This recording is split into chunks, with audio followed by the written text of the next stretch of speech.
Mirë, tashmë jemi të fokusuar në një tjetër bisedë, në një bisedë që besoj për gjithë qytetarët është me interes, duke patur parasysh se në një konferencë të posaçme ditën e djeshme është bërë me dije se do të ketë një zgjerim të shërbimeve sociale për ata të cilët janë më shumë në nevojë. Gjithsesi ne do të marrim më shumë informacion për të kuptuar se cilat janë ato kategori që do të përfitojnë nga kjo nismë nga Fondi Social i vitit 2026. Kemi në komunikim të drejtë për drejtë mëngjesin e sotëm zëvendës ministren e Shëndetësisë dhe Mirëqenie Sociale, Denada Seferi, cilës i themi mirëmëngjes.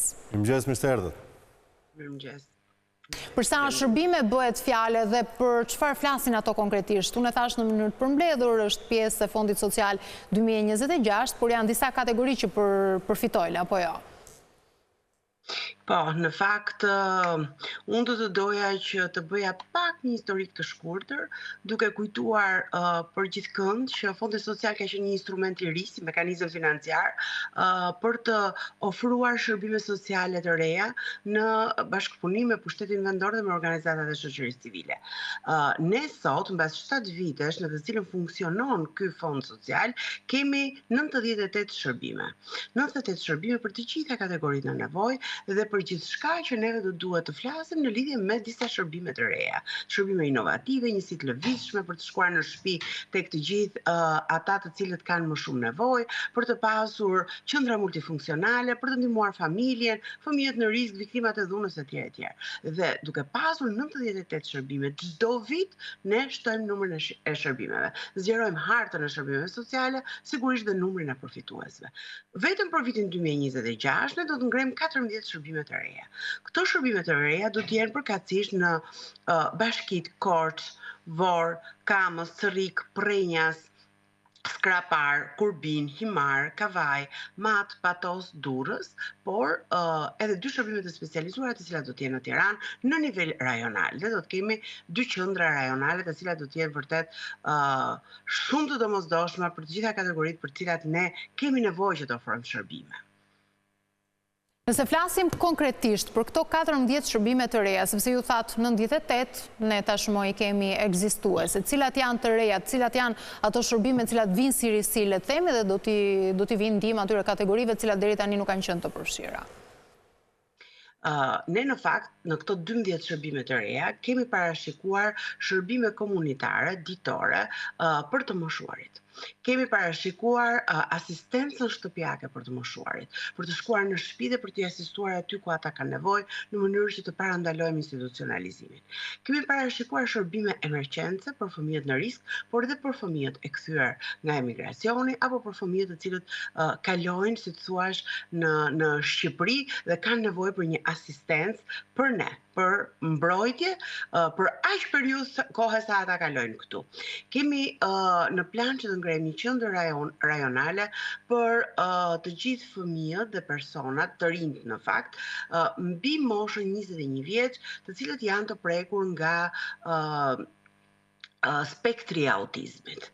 Dhe ata do të kenë më në fund një qendër të specializuar, e cila do të ofrohet në bashkëpunim me Qarkun e Tiranës, por në bashkëpunim edhe me organizatat e shoqërisë civile të cilat janë në fakt aty në terren, dhe duke qenë se është një shërbim i munguar, i cili për moshën mbi 21 vjeç të rinj nuk ka pasur deri tani me shërbime të specializuara dhe nuk ka pasur në fakt në nivel kombëtar, flasim për një shërbim inovativ, për një shërbim i cili do të ofrohet në një nga qendrat më të mira me standarde bashkëkohore këtu në Tiranë.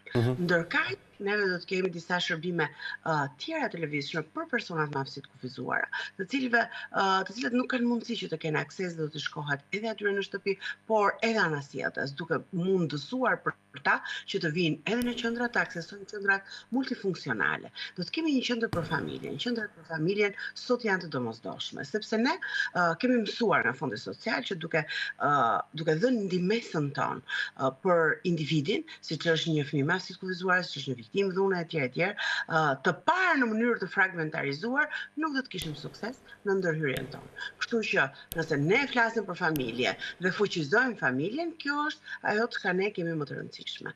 Dhe një nga shërbimet e tjera thelbësore është dhe kujdestaria e përkohshme. Ne së fundmi kemi miratuar ligjin e kujdesit alternativ.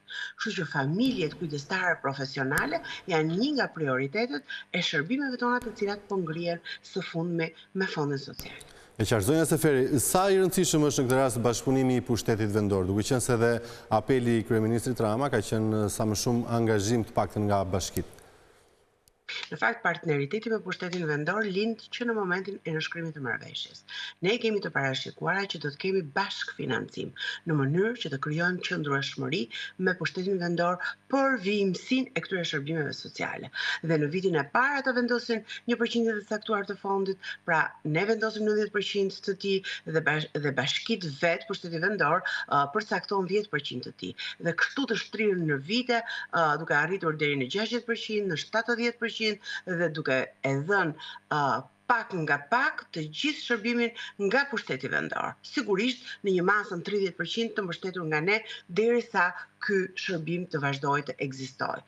Kjo është shumë e rëndësishme që të bëjmë të aftë pushtetin vendor që të parashikoj, planifikoj dhe të ketë aty fonde të posaçme për sa i përket shërbimeve sociale dhe ofrimit të tyre, sepse nuk mund të jemi më në fazën që kemi qenë shumë vite përpara, kur kishim shërbime të cilat ishin vetëm në bazë projektesh. Por sot kemi shërbime 60% e tyre janë fonde publike, qoftë të bashkive, qoftë edhe të fondit social. Kjo është shumë e rëndësishme. Por për te partneritetin pushtetin vendor dhe vendosjen e tyre të financave dhe të buxheteve, nga ana e tyre kemi dhe partneritetin edhe në nivel qarku, por edhe në nivel bashkish, edhe me organizatat e shoqërisë civile. Është shumë e rëndësishme që ne të kemi mundësi që të shfrytëzojmë know-how-n e tyre. Janë aty, janë ata të parë që e kanë ofruar këtë shërbim dhe që neve në fakt do të na duhet që të asistojmë, por të kemi edhe përvojën dhe eksperiencën e tyre. Është tekstuar disa herë patjetër që tek këto shërbime do të jenë përfshirë edhe personat me aftësi të kufizuar, por cili do të jetë ndryshimi, sepse sigurisht që ata edhe më herët kanë marrë shërbime sociale, apo jo?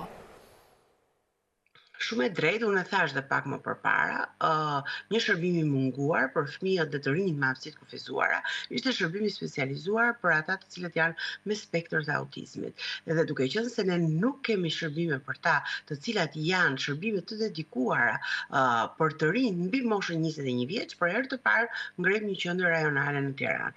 Ajo do të jetë një qendër e cila do të ketë shërbime ditore, shërbime komunitare, shërbime respite care, që quajmë ne, të cilat mund të ndihmohet familja për të mbajtur të riun ose fëmijën aty, dhe një numër shumë të kufizuar emergjence për të cilat rastet e tilla do të mund të trajtohen këtu në qendër. Në fakt, ky është një shërbim i munguar i cili ofrohet këtë vit për herë të parë. Një nga pikat që po ashtu është përmendur ka lidhje me varfërinë ekstreme në mos gaboj, apo jo, që do të lidhe jo vetëm me mbështetje sa i takon ushqimeve, por edhe me procesin e strehimit për ata cilët nuk kanë mundësi. Si do të veprohet në këtë drejtim? Ne nuk kemi, nëse ne planifikojmë fondin social dhe planifikojmë shërbime sociale, të cilat mbrojnë kategorinë në nevojë, apo popullsinë për të cilët ne kemi nevojë, është shumë e rëndësishme që të kemi plane sociale vendore për të mbështetur dhe për të suportuar të gjithë ata që kanë më shumë nevojë. Kështu që kjo është ajo që mundëson fondi social. Të gjithë do të jenë të përfshirë sipas nevojës së tyre dhe sipas planifikimeve territoriale. Dhe nga ana ime pyetja e fundit, si do të funksionojë? Pra nëse dikush ka nevojë për asistencë, do të ketë një sistem i cili do t'i vendoset në disponim në mënyrë që të aplikojë, apo si do të veprohet në këtë rast? Shiko, të gjithë personat të cilët kanë nevojë drejtohen në fakt tek bashkia, tek qendra vendore e tyre, drejtohen pranë shërbimit social shtetëror, pranë shërbimit social rajonal, dhe atje kërkojnë mundësimin e atij shërbimit për të cilën ata kanë nevojë. Kështu që janë, si thua, të mësuar që aty ku merret asistenca për programet e mbrojtjes sociale, pra ndihmesa, aty do të vijohet që të merret edhe mbështetja për të referuar në shërbimet të cilat janë aty në bashkitë e vendit ku ata vetë jetojnë. Kjo është arsyeja për të cilën Fondi Social financon shërbime të reja dhe financon në vazhdimsi, sepse ne e çojmë shërbimin aty ku është nevoja, nuk vjen qytetari aty ku është shërbimi.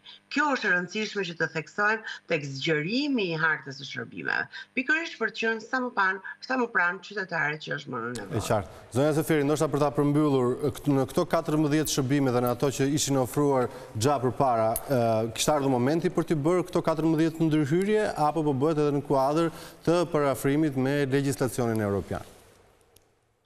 Në fakt, në 7 vite funksionimit të Fondit Social, me ngritjen 98 shërbimeve sociale, jemi përballur me sfida dhe problematike jo vetëm në rrugtimin ton drejt integrimit evropian për të zgjeruar gamën e shërbimeve sociale, por edhe për të përgjigjur nevojave që kanë të gjithë qytetarët. Nëse ne deri dje kemi pasur një nevojë për një shërbim të caktuar, për shembull për një institucion rezidencial, ne sot nuk kemi më nevojë. Ne sot kemi nevojë që të çojmë punonësit tanë, punonësit social, të gjithë profesionistët, të jenë atje dhe të shkojnë aty ku ka nevojë për asistencë. Pra të ofrojmë shërbime shtëpiak, të ofrojmë asistencën tonë në qendrat komunitare multifunksionale dhe duke realizuar këtë gjë ne arrim që të jemi jo vetëm sa më pranë tyre, por edhe të shkojmë pikërisht aty tek këto shërbime të reja, të cilat mundësojnë dhënien e ndihmës së menjëhershme, qoftë me strezat e emergjencës, qoftë me qendrat komunitare, qoftë me qendrat multifunksionale. Faleminderit shumë që ishit live në mëngjes. Faleminderit për kohën tuaj.